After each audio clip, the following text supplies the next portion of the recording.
Welcome friends. Today we are going to be doing something a little bit different than normal. I'm going to do a week of cooking out of the garden.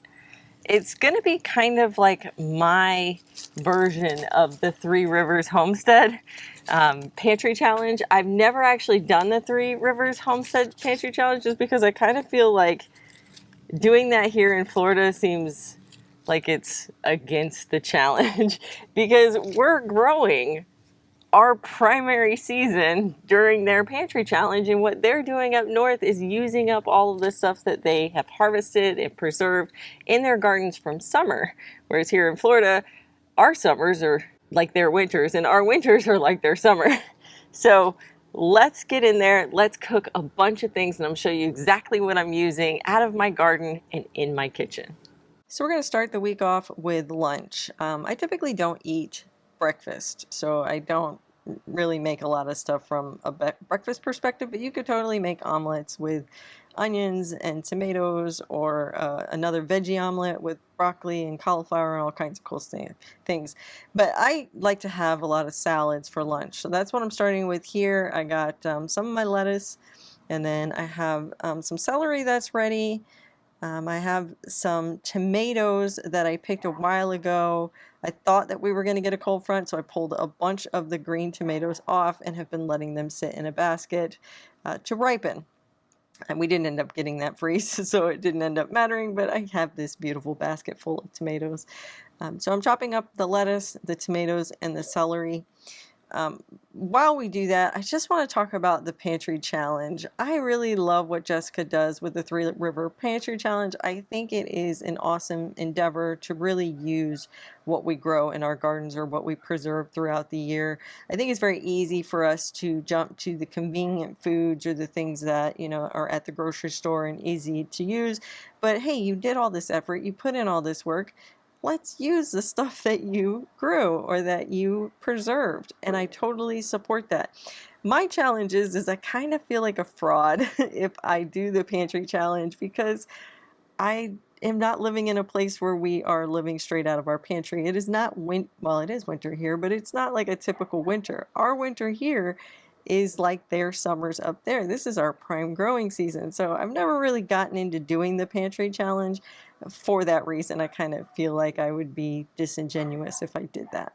But I thought, you know what, let me do my own style of the pantry challenge, which is let me use all this stuff out of my garden.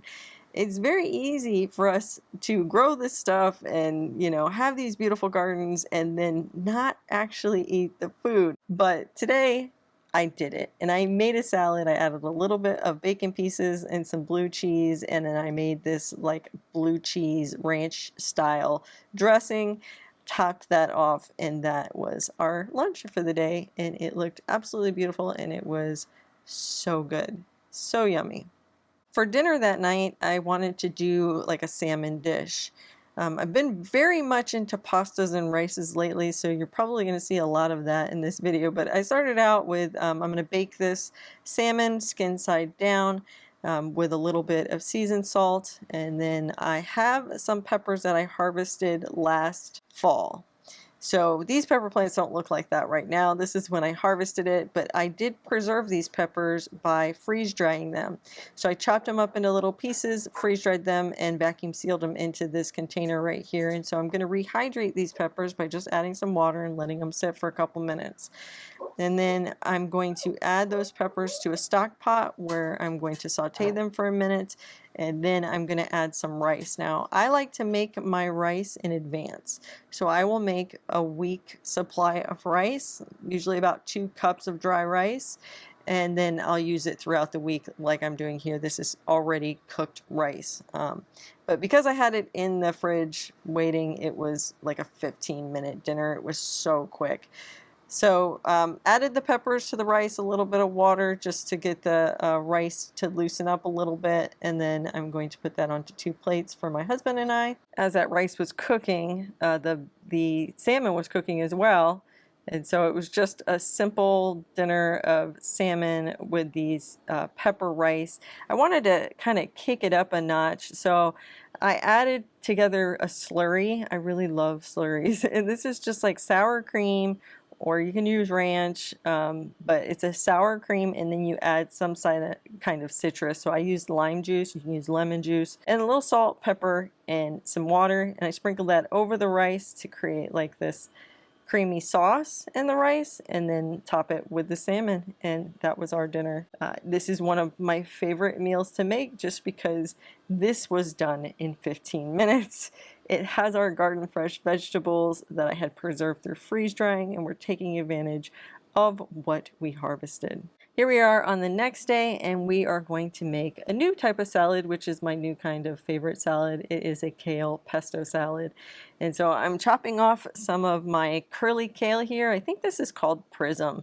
This is now my new favorite kale, and I cannot believe with how well it has done in my garden. I didn't really think that it was going to do that well because it's not like your typical red Russian or lacinato kale. You could totally use those as well. I just like the frilliness of this kale. It's very nice.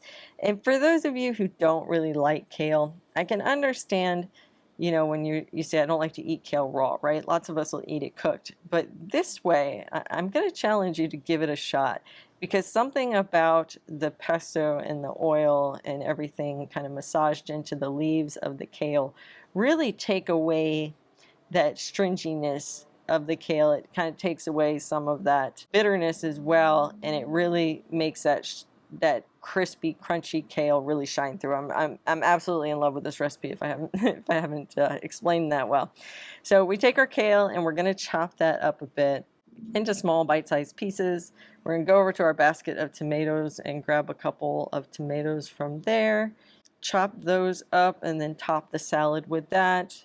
I had harvested, and I'm sorry I don't have that on video here, but last fall, I believe, I had harvested a bunch of basil, and I had made these little pesto pucks, and it was just basil with oil, lemon, garlic, salt, pepper. I think I did some walnuts and some Parmesan cheese, and I made them into little pucks and froze them, and then I grabbed 2 of those pucks, popped them in here, let them defrost a little bit, add a little bit more oil, a little bit more lemon juice, tested it for the salt and pepper, and I used this as like a pesto oil or like a basil oil dressing.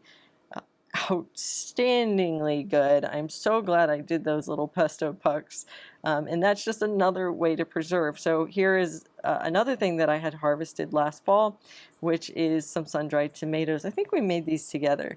But I took some sun-dried tomatoes and I'm just crunching them in my hand. This is going to add like a crunchy element to the salad. I mean, the salad's already pretty crunchy with the kale, but I wanted those sun-dried tomatoes or dehydrated tomatoes. The cheese is really important here. I love adding feta to this one because feta has that strong taste, but I think that you could also do goat cheese or blue cheese or gorgonzola. I think all of that would do well. You really want strong flavors next to that kale. And then I also add a little bit of Parmesan. I don't think this is necessary. I added it because I had it, you know, in the spirit of the pantry challenge, get things, you know, out of your fridge and used up. So that's why I used it. And then we just drizzle over that pesto basil oil into it doesn't need a lot. You're gonna like mix it up really good, and it will really like massage into those kale leaves and get them quite tender. It's very good. It's a very strong salad. I mean, it has a lot of serious flavors going on in there with that pesto and that feta. Next up is our dinner time, and so we're going to harvest a bunch of our broccoli. I have already harvested the main shoots for all these broccolis, so what I'm doing, or the main heads, and what I'm doing now is I'm harvesting off the side shoots. So I've got, I think, about 6 plants here, and I'm just picking off whatever side shoots. I do this about every, I'd say probably 3 or 4 days I can harvest the side shoots, and that gives us enough broccoli for that dinner, usually. So I'm not getting enough to feed us broccoli every single day, but between the broccoli and the greens and the kohlrabi and the cauliflower, I am keeping us eating all the different vegetables, and we have not had to buy anything, which is, of course, my main focus during my, you know, Three Rivers Pantry Challenge is not to buy any of our produce. Let's use what's in the garden. And so I was really successful at that this last season, this whole winter actually, in not buying very much from the grocery store in terms of produce. after we've gotten that, I'm making some rice. I had run out from the night before, and so I had to make some new rice. And it's really just that simple. You add, you know, your white rice or your brown rice, and then whatever the package directions are for, you know, the water. I think I did 1 1/4 cup to 1 cup of rice.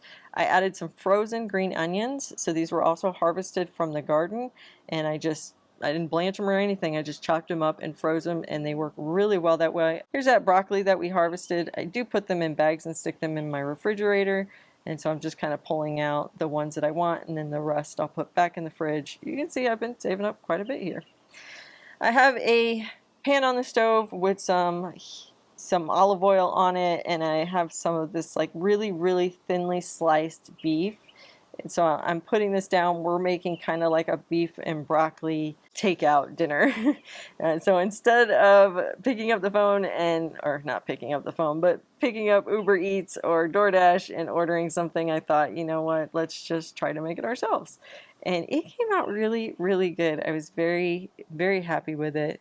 You're just gonna let that beef brown, kind of mix it up a little bit. It doesn't take long. It's so thin. It's like maybe just a couple of minutes. Once that is all done, we take the beef out of the pan, put it in a separate container, leave all that, you know, beef juice and little bits there, and then we're going to add some carrots. These are not from the garden. My carrots are not ready yet, so these were ones that have been sitting in the back of my crisper drawer that need to get eaten. So I add them to the pan. I add a little bit of water to help them kind of steam inside the pan, and then I'm just going to cover it for a couple minutes and let them do their cooking. Once they've had a couple minutes, now I'm going to throw in the broccoli. If you would have thrown the broccoli in at the same time as the carrots, the broccoli would have been overcooked by the time the carrots were cooked. So I always add them probably about 2-3 minutes after I put in the carrots. A little bit more water, cover them back up, let them steam. You see how bright green that broccoli is now. That's how you know it's cooked. I like mine on the, you know, more crunchy side versus the more tender side, so cook according to your preferences.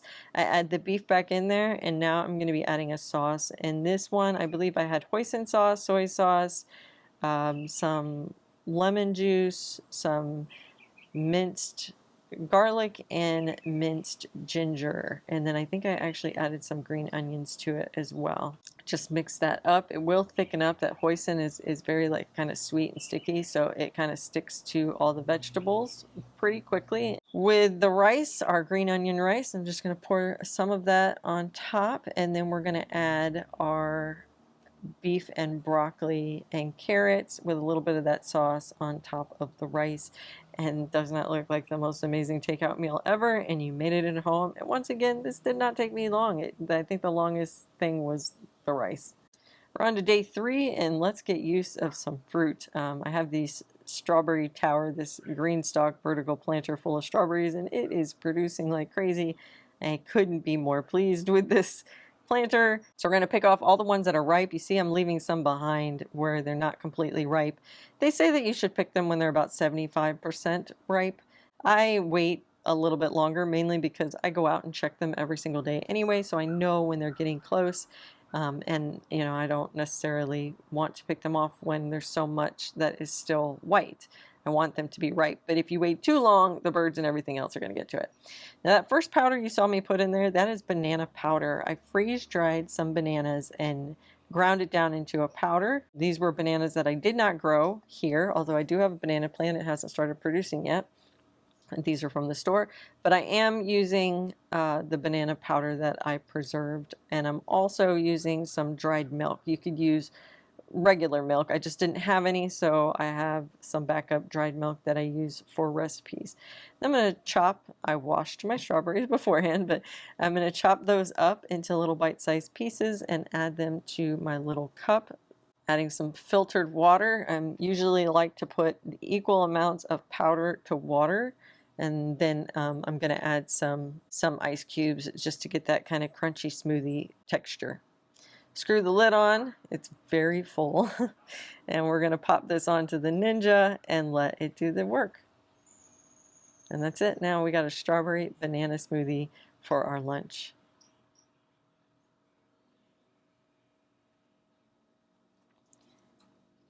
For dinner tonight, I'm making something similar to like a chicken Florentine. It's like a creamy chicken and vegetables. So the first thing I need is some spinach, and this is my Japanese Kazumato. I'll put it down here to show you the name of it. But we harvested some of that. We got some tomatoes from our basket of tomatoes, and we're going to chop all that up, chopping the tomatoes into, half pieces. And then the spinach, we're going to roll it up and do what's called the chiffonade. I know, fancy word, but basically it just means little ribbons of spinach. Now, if you had regular spinach, you could just put whole spinach, but since my spinach is so large, that would be quite odd in the bowl, which is why I decided to cut it. We're going to saute some butter in a pan here, and we're going to add those tomatoes and that spinach right in there and allow it to wilt down. I'm adding a sauce. I love sauces. This one was some heavy cream, garlic, a little bit of water, a little bit of salt and pepper. And there I'm adding some more water because it's a little too thick. I believe it also had some sour cream and some garlic in it. Don't forget your salt and pepper, otherwise it'll be pretty bland without that. While this was all going on, I had started a couple pieces of chicken in the little oven that I have, the little Bravo oven, and so I let that bake with a little bit of seasoned salt on both sides. And so it's all cooked, and now what I'm doing is I'm placing it in the pan with the vegetables and the sauce, and I'm just coating the chicken with that creamy, wonderful sauce. And I'm going to let that cook just a couple minutes just to warm that chicken up completely and let all those flavors melt together. Now, I wasn't quite ready to eat dinner yet, so I decided to put these in little to-go containers so that I could eat it later and I could have it for the following day. I had boiled up some orzo, so I didn't have any rice at the moment, haven't made a new batch, and orzo cooks really, really fast, just about 5 to 7 minutes. And so it's kind of like rice, but it's actually a pasta. On top of that, I'm going to put the pieces of chicken, one in each of the containers, and then I'm going to pour on the vegetables and the rest of the sauce over the orzo and the chicken. And that is our dinner. Doesn't it look so good? Oh my gosh, it really was. It was like a creamy, dreamy pasta. Awesome. Next up, we are doing our lunch for the day, and this is more of a breakfast. I'm making a banana bread. I did this in my previous freeze-dried video in case you didn't catch that. I'm using some of the trombocino squash that I had from fall that I preserved by freeze-drying it. I had first cut it up into these coins or half moons and froze it, and then pulled it out of the freezer and stuck it in my freeze dryer to let it preserve longer because it was just taking up way too much space in my freezer. And I had so much. I harvested 36 pounds of squash from this one plant. It was crazy. So after I freeze dried it, I took about half of those and I made it into a flour, or a zucchini flour. And I'm going to substitute a third of the flour that is called for in my banana bread with zucchini flour to see if I can use it as like a substitute flour. And you don't want to do all zucchini flour because it's not going to set up well. It's not going to be as good structure wise. But you can take a third of pretty much any recipe. It doesn't need to be, it can be a sweet recipe, it can be a bread recipe, it can be anything. And anything that calls for flour, and take a third of that flour out and substitute it with zucchini flour. And what you're doing there is you're letting your good flour, go longer, and you're also adding more nutrition and vegetables to your meals or to your baked goods that nobody's gonna know the difference. You can't tell. You cannot taste it. You can't tell a difference in texture. It's really pretty awesome. So I'm putting together the rest of the ingredients, which included some frozen bananas, and I had a couple ripe bananas on the counter that needed to be used, some butter, some eggs, some brown sugar, some baking soda, some baking powder. Mix that all together. Combine the wet ingredients with the dry ingredients. I'm adding some nuts. I'm trying to use up what's in my pantry, and I happen to have some pecans, so I added some pecans to it. I always love nuts in my banana bread. And then we preheat our oven to 350. pour this into a loaf tin. Now I have these little mini loaf tins because my husband and I won't eat a whole loaf, but if you have a larger family, you could just do one loaf pan instead of these little minis and feed everyone. But I like to do this because then we eat one of the pans that day, we eat one the next day, and the third one usually goes in the freezer and we eat that maybe a week or two later. So after they're done baking, they turned out absolutely perfect.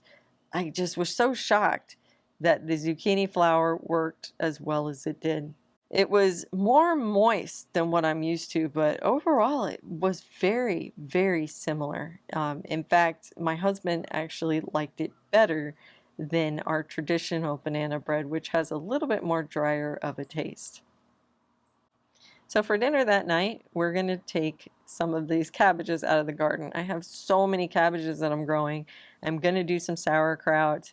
I'm going to store some in the fridge for, after the winter season has passed and I no longer have cabbage to enjoy. But we're also going to eat some fresh, and that's what we're going to do tonight. We're going to make egg roll in a bowl, one of my favorite cabbage recipes.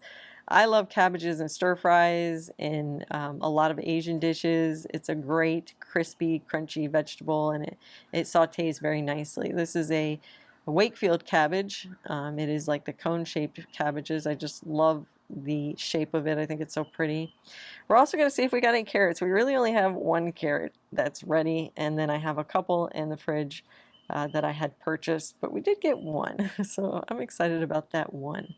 We're going to grab some green onions, and then we're going to get inside and we are going to chop up our cabbage into, as thin as pieces as you can. You want this to be bite-sized, so just very thinly sliced cabbages. And for the carrots, I'm actually getting out my mandolin, and I know this doesn't look like a typical mandolin. It's a safety mandolin because many years ago I had actually cut myself pretty badly on a regular mandolin, and my family got me this mandolin, which is super, super safe, and I use it all the time. So I'm using this to cut up my carrots into like a julienne shape. I have browned some hamburger on the stove, and so I'm adding my carrots and my cabbage. And cabbage cooks down quite a bit, so really stack it full, because otherwise they will get lost in the mix there once they saute down. I'm making a sauce with soy sauce, minced ginger, brown sugar, and green onions from the garden. And now that cabbage is cooked down, you can see how much it has. I'm going to add my sauce into this meat and veggie mixture. And this is pretty much what is in the inside of an egg roll, or a pork egg roll, or a beef egg roll, or a veggie egg roll. This is the ingredients, and all we're missing is the wrapper. And I like to eat it this way better than with the wrapper, because the wrapper just is one more thing that you have to cook. It's one more thing that you could have to make or mess up or whatever, and they're a little bit tricky. But having egg roll in a bowl gives you like the best of both worlds. It's a quicker meal. You get all those wonderful nutrition from the cabbage and the carrots, but you still get that like takeout feel with the soy sauce and the brown sugar and the minced ginger. It's absolutely outstanding. One of my favorite cabbage meals. Had a lot of leftovers. But I made myself a little bowl before dinner just so I could enjoy it. I ran out of bread, and I was really, really wanting a PB&J sandwich, so I decided I was going to go ahead and make my own bread. So I started off in the mixer with some warm water, some sugar, some yeast, because my sourdough starter is right now in a dehydrated state. I have not rehydrated it from when we got back from our trip, so I've been doing mostly yeast breads at this point. I let that yeast kind of foam up for about 10 minutes, and then I started adding the rest of the ingredients. I start with the first cup of flour, and then I add my milk, some honey. You could also use regular sugar if you wanted, some butter, some eggs, some salt, and then I slow down the mixer and I add 1 cup at a time. I think it's a total of 3 to 4 cups for 1 loaf. I'm not making 2 loaves. Typical recipes do call for 2 loaves, and it's going to be somewhere between 6 and 7 cups of flour. It depends on the recipe that you're using. But I only wanted to make 1 loaf because I didn't want a ton of bread in the freezer. I just wanted to make a loaf so I could have my peanut butter and jelly sandwich. And so I let the mixer do its work for about 10 minutes, and then I pulled it off, and I kneaded it by hand for a couple minutes, covered it with a wet towel, and let it sit for about 2 hours. My kitchen was rather cold that day, and bread rises more slowly when it's cold. This is our winter, so when I say cold, probably like 65 degrees or so. So once it had risen, I took it out, punched it down. It just means kind of deflate it. And then I rolled it out onto a surface, kind of roughly, loosely rolled it out so that I can form it into a log. And then I place that log into a loaf pan. I cover it up and I let it rise for about another hour, hour and a half. I let it rise inside of my oven because it felt like it was just keeping it a little bit more warm in there. The oven was not turned on, but here is where I'm preheating the oven because it rose enough that it is time to get it in there to bake.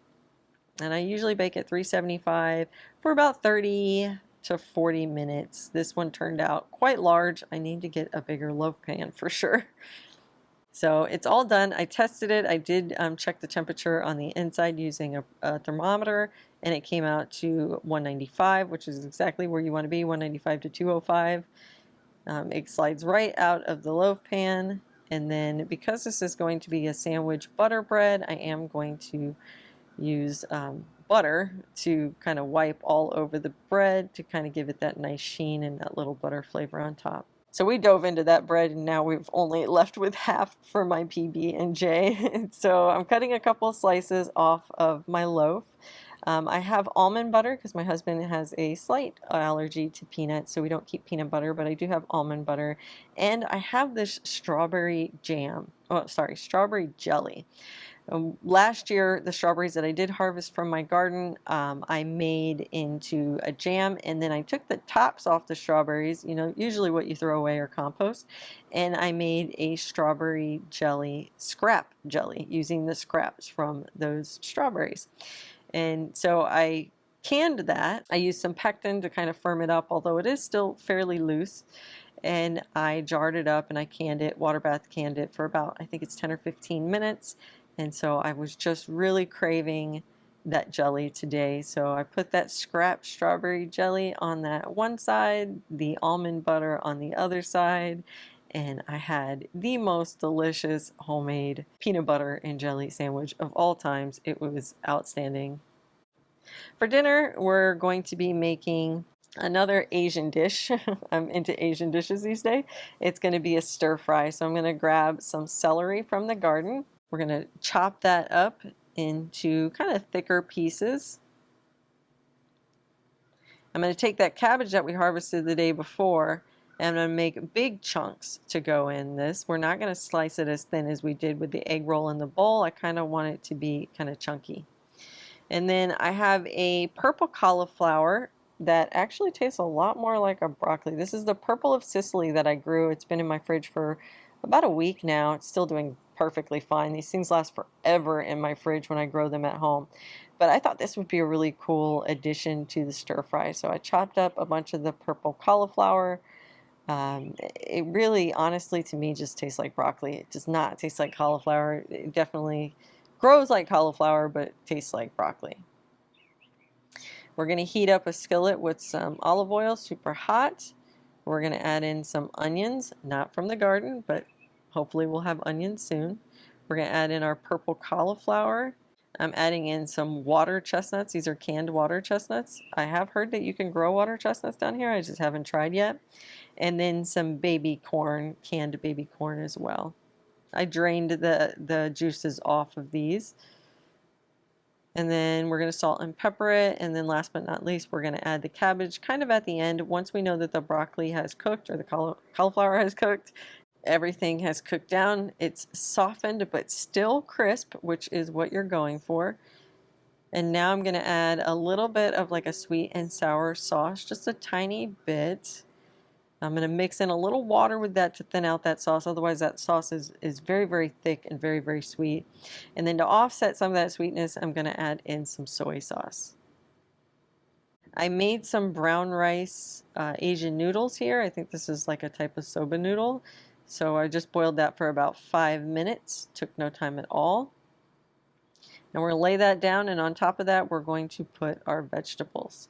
Now you could totally add meat to this. You could add chopped chicken, some shrimp would be pretty amazing, even some sliced beef really thin, ground pork, all of that would be awesome, but I was really going with a veggie forward meal.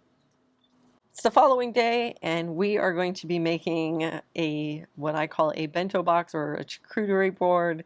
This is one of my favorite lunches to make because it has a little bit of everything in it. So we're going to start by harvesting some strawberries. I grabbed as many as I could find that were ripe, pulled those off, brought those inside.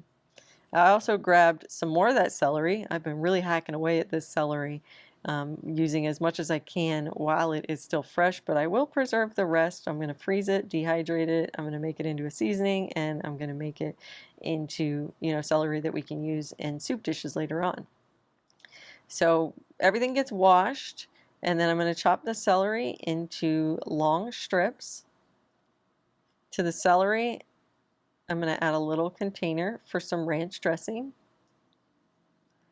Now we get our strawberries, and when you're doing these charcuterie boards, bento boxes, whatever you want to call them, I usually do a vegetable, a fruit, a sauce, which would be like the ranch, something to dip it with, peanut butter, ranch, tzatziki, hummus, whatever you like. Then with the fruit, I add some sort of nut or seed. This is going to be almonds. And then I add some sort of meat. This is some sliced ham. I have some Ritz garlic crackers, and then some goat cheese.